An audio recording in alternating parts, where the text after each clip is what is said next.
Good morning, જય દ્વારકાધીશ મિત્રો. સ્વાગત છે તમારું નવા એક વ્લોગમાં.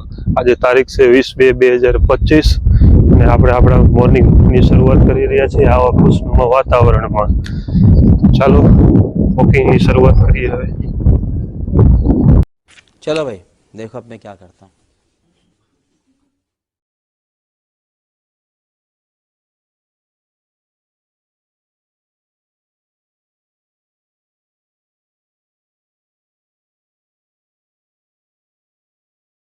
આજે આપણે જે એક્સરસાઇઝ કરવાના છીએ એ છે ખાસ આપણા પેટ માટે. તો શરૂઆતમાં એક્સરસાઇઝ કરો ને ત્યારે ખાસ વસ્તુ એ ધ્યાન રાખવાની કે આ 3 સેટમાં થાય છે. અને પહેલો સેટ છે ને એ આપણે હાથ આવી રીતના આમ બે ફોલ્ડ રાખશું ખંભાથી સ્ટ્રેટ, અને પછી આપણે એક પગ અપ કરીશું અને અહીંયા આમ કરી હાથ લાવીશું. પાછો એ બીજો પગ અપ કરી આવી રીતનું ટોટલ 20 ટાઈમ કરવાનું. 5 6 7 8 9 10 11 12 સાઈડમાંથી પણ કરી બધો 13 14 15 16 17 18 19 20. હવે આ જ એક્સરસાઇઝમાં સેકન્ડ ટાઈપ હાથ રહ્યા ને આવી રીતના બંને એકબીજાને પકડીને પણ રાખી શકો અને નોર્મલી આમ બે ટચ પણ કરીને રાખી શકો મારા સાથે.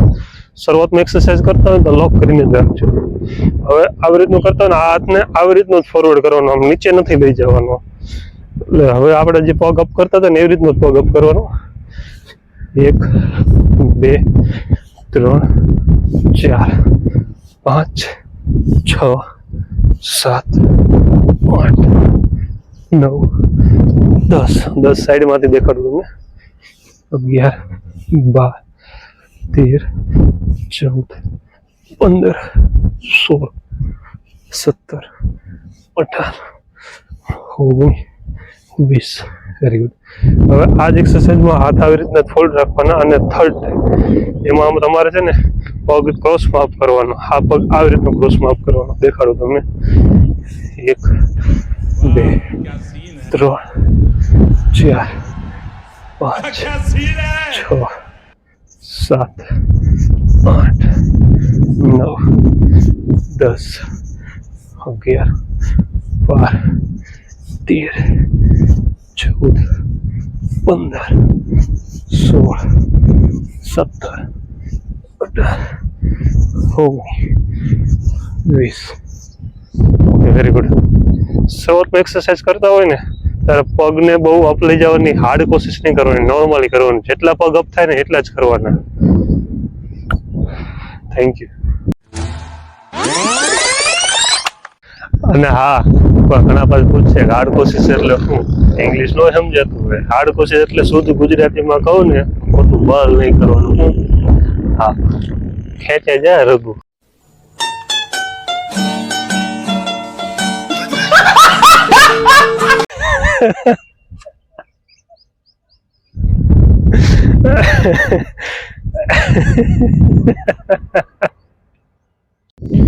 આમે એક્સરસાઇઝ કરતા હોય ને એટલે ખોટું ટેન્શન નહીં લેવાનું. મોજ થઈને જ એક્સરસાઇઝ કરવાની. જેટલી મોજ થઈને એક્સરસાઇઝ કરશો ને તેટલી તમને અંદરથી એનર્જી આવશે અને મજા પણ એ આવશે. એટલે એક્સરસાઇઝને એન્જોય કરો.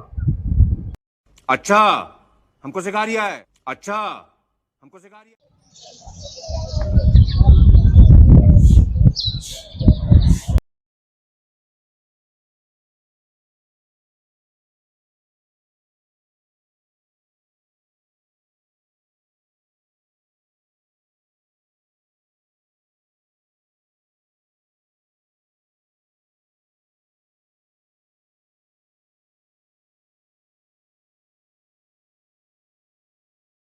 મેડિટેશન કમ્પ્લીટ કર્યા પછી તમારું જે મન પ્રફુલ્લિત થઈ જાય અને પ્રકૃતિનો જે જોવાનો નજારો હોય ને એ નજારો વસ્તુ જ કંઈક અલગ છે. એ તમને આમ શબ્દોમાં ન વર્ણવી શકાય.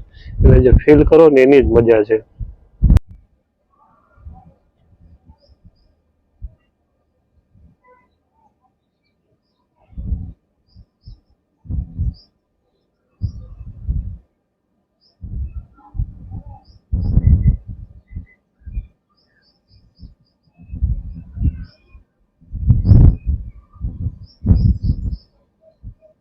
સાયલેન્ટલી બેઠો છું.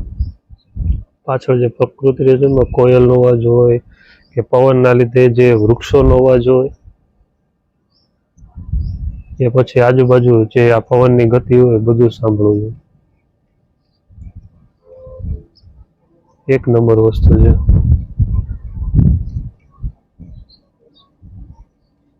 Natural sound. એટલીસ્ટ 10 મિનિટ થવા આવી છે.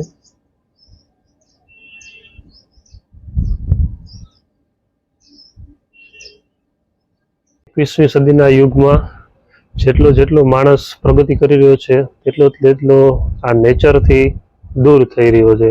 ટેકનોલોજીનો વિકાસ થઈ રહ્યો છે, બહુ સારી બાબત છે, થવો જ જોઈએ. પણ સાથે સાથે એ પણ સમજણ આવવી જોઈએ કે મેઇન વસ્તુ શું છે, પ્રકૃતિ સાથે તમે જેટલા કનેક્ટેડ રહેશો ને એટલે તમારી લાઈફ બેલેન્સિંગ રહેશે અને લાઈફ પણ એનર્જેટિક રહેશે. અત્યારના યુગમાં બધા 24 કલાક સતત ફોન સાથે અથવા ટેકનોલોજી સાથે કનેક્ટેડ હોય.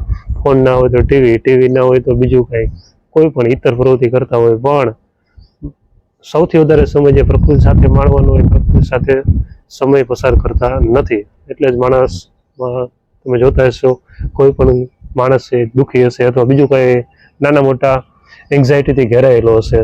એટલે મારી તો હેબિટ જ છે કે આખો દિવસમાં એટલીસ્ટ કાંઈ નહીં તો 10 મિનિટ, એ પછી મોડી રાત્રે હોય અથવા વહેલી સવારે હોય, 10 મિનિટ શાંતિથી બેસવાનું. ત્યારે કોઈ ના મોબાઈલ હોય કે ના કોઈ પણ વસ્તુ બીજી ટેકનોલોજીકલ કાંઈ ના હોય. હાલ અત્યારે શૂટ કરી રહ્યો છું એટલે મોબાઈલ સાથે રાખું છું, નહીં મોબાઈલ રાખવાની પણ ટેવ નથી. પ્રકૃતિનો જેટલો વધારે કનેક્ટેડ રહેશો ને એટલા એનર્જી ફીલ કરશો તમે. માણસ બધા માટે સમય કાઢતા હોય છે, પણ સાચો સમયને કાઢવાની જરૂર છે ને એ પોતાની માટે. આખા દિવસમાં એક વખત પોતાના માટે સમય કાઢો, જ્યાં તમે કોઈ પણ પ્રકારનો મોબાઈલનો યુઝ ન કરો કે કોઈ પણ પ્રકારનો ગેજેટ્સનો ઉપયોગ ન કરો. ફક્ત તમે અને આ પ્રકૃતિ અને નેચર. Check mic testing. અત્યારે તમે મારો વોઇસ સાંભળી રહ્યા છો, ચેક કરી રહ્યો છો ક્લિયર આવી રહ્યો છે કે નહીં. હા, કોઈને ઇંગ્લિશ નો સમજાય તો કહી દો, હાર્ડ કોશિશ એટલે ખોટું બળ નહીં કરવાનો. પાછું મને પૂછે હાર્ડ કોશિશ એટલે શું. મેડિટેશન કર્યા પછી એવી એનર્જી ફીલ થાય છે ને એ વાત જ પૂછવામાં, બહુ મજા આવે. મેડિટેશન કર્યા પછી એવી શાંતિનો અનુભવ થાય છે ને એને કોઈ શબ્દોમાં ન વર્ણવી શકાય. બહુ જ મજા આવે. તમને આખું મન પ્રફુલ્લિત થઈ જાય અને સાથે સાથે આખા દિવસની શરૂઆત તમારી એવી રીતની થાય ને ખરેખર શબ્દોમાં ન વર્ણી શકાય. એક વખત ટ્રાય કરજો.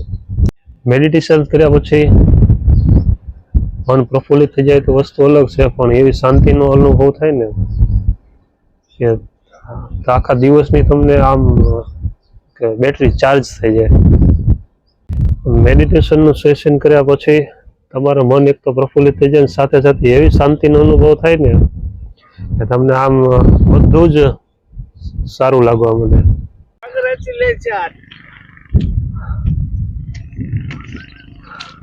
ऐसा होता रहता है.